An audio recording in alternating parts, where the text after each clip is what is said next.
All right, moving on. Well, the big news of the day is the GST reform announced by the Finance Minister today and set to come into effect from the 22nd of September. There will now only be two GST slabs of 5% and 18% and a special 40% tax rate for sin and super luxury goods. Let us take a deeper look at some of the items that will be affected by this change.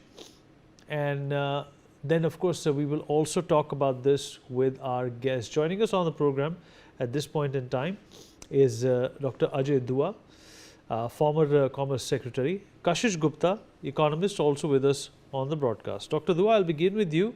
Well, first up, this is something, sir, that has been anticipated since a very, very long time, and now it's finally here. The opposition is crying that it's too little, too soon. Too little and it's too late. What is your, assessment here, sir? This has been done. This is likely to increase, consumption and directly benefit the economy, which was as is likely to be hit in light of the Trump tariffs, sir. Thank you, Vinay. I think the move of the GST reform is most welcome. We have had 8 years of the GST regime in the country. It had come in July 2017, and it was a revolutionary step in as far as a federal setup was concerned. The states had willingly given up their constitutional power to tax goods and opted for a uniform rate throughout the country, though they had a discretion and they were implementing it for 60 years till then, or 70 years till then, from 1947 onwards. I think 8 years is a good enough time to have an experience, the first shot at a uniform common market in the country. And it showed that it is possible to do it, and that we managed to survive that first 8 years of it. There may not have been an appreciable increase in the GDP, in the tax GDP ratio.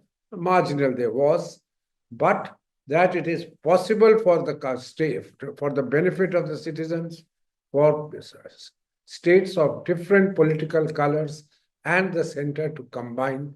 And I think having done that, now we move to a next step, as the Prime Minister announced on the 15th of August from the Red Fort, that before Deepavali, we will have yet another revision, which will give full relief, a lot of relief to the man in the street. And this is exactly what the GST Council, by meeting yesterday, and yesterday's meeting wasn't a shot in the pan. The groups of ministers have been meeting for over a year. As the finance minister yesterday said it late evening in her press conference, that she was being reminded for the last year and a half by the Prime Minister, saying, "Ma'am, when are you bringing the GST reforms?" She said it on the television. So this was not a flash in the pan, I'm repeating it, and it's a job well done. And I would congratulate the government and the finance ministers of all states, because it turned out to be, whatever the newspapers or media may have said, a unanimous decision to go in for just 2 slabs instead of 4 slabs earlier, 5 and 18%, and the 90% of the goods which were earlier in the lower slab up to 15%, they have come down to at least those which were up to 12%, they have been merged brought down to 5%, and that is 99% of the items, and 90% of the items which are in 28% or the 15% now stand in the 18% time zone, slab zone. And yet the finance minister and her team were so confident. They said, despite the rationalization, despite the lowering of the rate, the overall income, revenue from the tax would increase, not come down, though the anticipated everybody said if the rates come down so much, won't it lead to kind of states losing the money, center losing it? No, it was made clear that we are expecting from 28% certain items going up to into the 40%. 40% is not a slab, that's a special rate.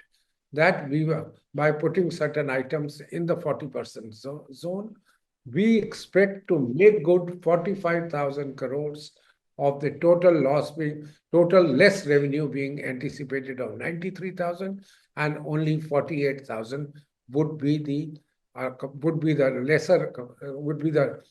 reduced income from GST, and that the budget of the Union of India is strong enough to be able to take care of this 48,000 crores, which even if it has to be paid to the states, though so far there is no commitment. Yesterday there was no commitment on it at all, that it is not going to be unbearable for the union government. Having given the scheme of things, I'd just like to say its impact is going to be extremely positive. A State Bank of India report had anticipated, and which has been corroborated yesterday, that about 2 trillion rupees, that means 2 lakh crore rupees, is the increase in household expenditure, which is expected to occur with this reduction and rationalization of the rates. And this is compared to 61%. Today, the household expenditure in India beneath is 61% of the GDP. To that, if 2 trillion rupees are added as expenditure, 8% more. 61 could become 69. It will take a little time, but it's going to start. And what does 8% of more household expenditure mean? It will get reflected, one, more income in the hands of the people who need it, and they are the people we need who have a high propensity to spend. And in economics, we call it high propensity to consume. And that is, they are going to spend it, most of it. So it gets reflected in higher cycle of GDP, of production, consumption, production, GDP growth, etc. The expectation is 0.3 to 0.4% GDP could increase only by this very measure. To make sure that we get the benefit of it during the current year, the GST Council, though the Prime Minister had hoped that it will happen by the 20th of October when the Deepavali is this year, they have advanced it and said by the first day of the fast, the Navratras, on 22nd of September itself will take off. So we may have lost 3 or 4 weeks of the festival, festive season, which starts on Ganesh Chaturthi, but will more than get made up between 22nd of September and end of October, which is the festive season for us. So Mr. Trump comes in here incidentally, that whatever he may have done would have damaged us, would damage us to an extent. What is happening will give relief, but this measure had nothing to do with Mr. Trump or his tariffs. It was in works, and we have seen the culmination of it, and it will definitely give relief to the Indian consumer and the Indian economy. I will call it that it is a coincidence that the two have come together.